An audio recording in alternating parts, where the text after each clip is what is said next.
शनिवज्रपञ्जरकवचं श्रीगणेशाय नमः। ॐ नीलाम्बरो नीलवपुः किरीटी गृधस्थितस्रासकरो धनुष्मान् चतुर्भुजः सूर्यसुतः प्रसन्नः सदा मम स्याद्वरदा प्रशान्तः। ब्रह्मा उवाच शृणुध्वं ऋषयः सर्वे शनिपीडाहरं महत् कवचं शनिराजस्य सौरेरिदमनुत्तमं कवचं देवतावासं वज्रपञ्जरसंज्ञकं शनैश्चरप्रीतिकरं सर्वसौभाग्यदायकम्।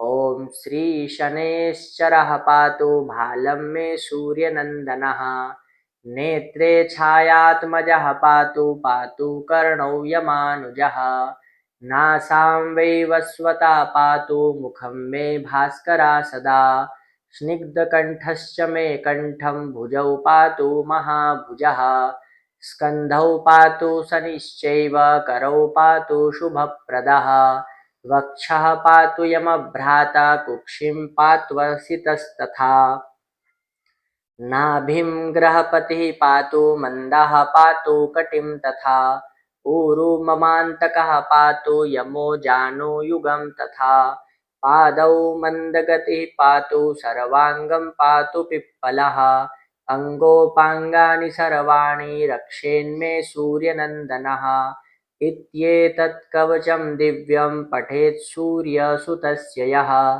न तस्य जायते पीडा प्रीतो भवति सूर्यजः व्ययजन्म द्वितीयस्थो मृत्युस्थानगतोऽपि वा कलत्रस्थो गतो वापि सुप्रीतस्तु सदा शनिः अष्टमस्ते सूर्यसुते व्ययये जन्म द्वितीयगे कवचं पठते नित्यं न पीडा जायते क्वचित् इत्येतत् कवचं दिव्यं शौर्यैर्यन्निर्मितं पुरा द्वादशाष्टमजन्मस्थ दोषान्नाशयते सदा जन्मलग्नस्थितान् दोषान् सर्वान्नाशयते प्रभुः।